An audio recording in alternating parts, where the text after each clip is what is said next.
Well, we got a strange day out here today. It's August. It's cold. It's overcast. It's just kind of gross. Maybe it's global warming or climate change. Who knows, right?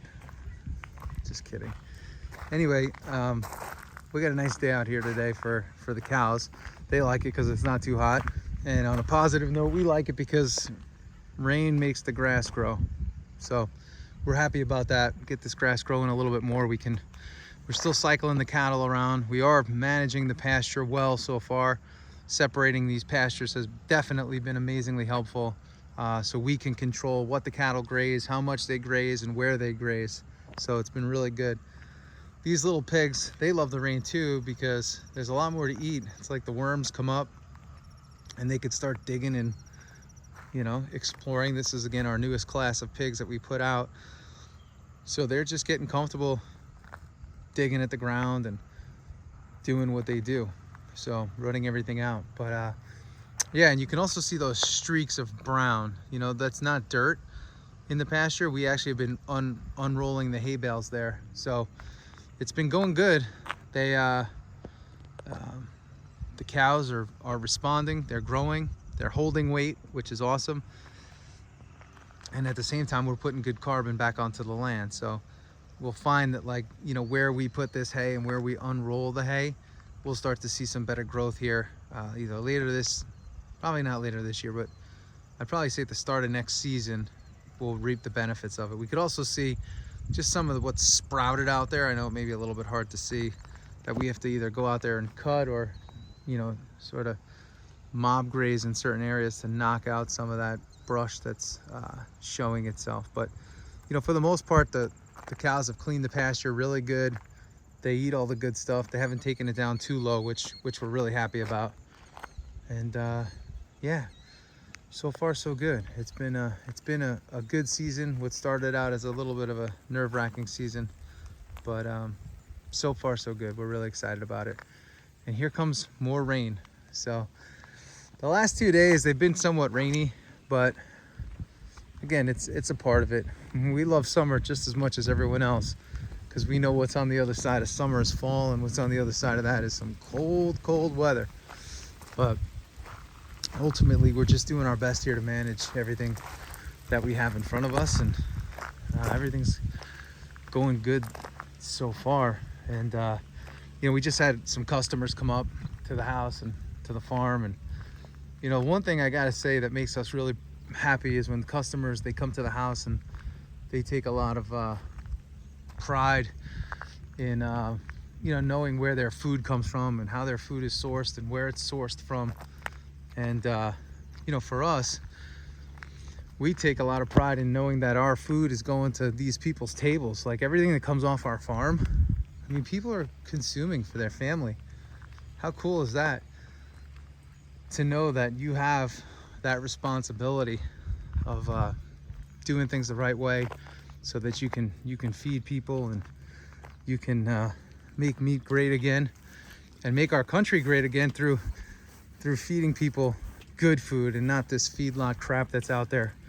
And you know, ultimately, that's what it's all about. Get good food into people's homes, get good food into people's mouths, and show them again, like, hey, the country was built on agriculture. You know, now it's built on bullshit. I think we can all agree with everything that we see. It's built on BS, and BS is no good for anybody. But ultimately, if we can get people to eat off the land again and take responsibility for their food supply, take responsibility for the land. You know, a lot of people do talk about, you know, all this stuff, climate change, global warming, and all that, whether you believe in it or not. That's neither here nor there. But the truth is, like, you could restore land. Like those cows out there, they restore the land. So again, these dingbats that hate cows and talk all this smack about cows, they don't know what they're talking about. They've never spent time out on the land and watched what these animals do to the land and what the chickens do to restore the land. So are we really listening to these clowns about, you know, those animals out there and the negative that they provide to the environment, no. They provide a lot of good to the land, to the environment, to the entire system. So we don't buy into that. Again, when you spend time with your cows every single day, you see the value that they bring to the land, and you see the destruction that people bring to the land and that people bring, you know, to the environment. So I don't think cows are destroying things. I think people are destroying things, and we get to see that up close every single day, especially what comes out of our great capital. So when you put all that together, you know, you can see why things are the way they are. But again, you think the production of lab-based meat doesn't have a carbon consequence? Come on. You know, these big factories that are in the Midwest manufacturing man-made food, synthetic food that's killing people and giving everyone cancer and different diseases. You think that's not a problem? Folks, we got to start looking with common sense. We have to start looking at things for what they really are, instead of believing these lies that are being told. You know, what's so bad about this, right? These are the Thanksgiving turkeys. I'd love to see what Purdue's production line looks like. I'd love to see what Tyson's production line looks like. I'd love to see what Butterball, how their turkeys are growing. But this is no good. That's where the next attack will be. Watch. You know, on small farms, on family farms, on people trying to control their own destiny and their own livestock and their own food chain and own food supply. Because this is bad, right? This is what bad looks like. Isn't that bad? Look at how nice and free that bird is. This is what a free-range turkey looks like. Those are what free-range chickens look like.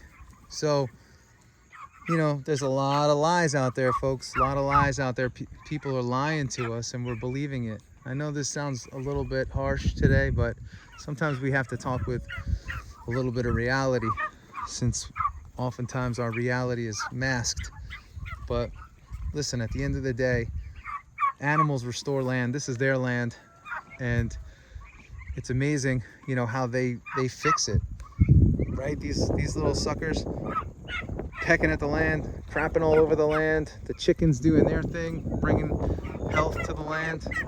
I mean, this is what it's all about. I don't know where we're missing. I think the biggest thing is we're being totally sucked into this technological revolution, and most people don't ever get to spend time out on farms. So if you do, if you ever want to spend time, you know, reach out, go to wearefreedomfarms.com, and we'll see, we can get you out here and get you to experience things. Even if you're one of those people that's a skeptic, right? You may have some, like, I don't know about these cows. Listen, come out here for the day, and I think you'll have a very different point of view and a very different mindset. But anyway, that's all I have for you today. Quick and sweet, nice and short. I got Nancy coming to the house, a customer here, and we're gonna take care of her and get her some fresh meat for her and her family. She's coming now. So anyway, we'll see you all real soon.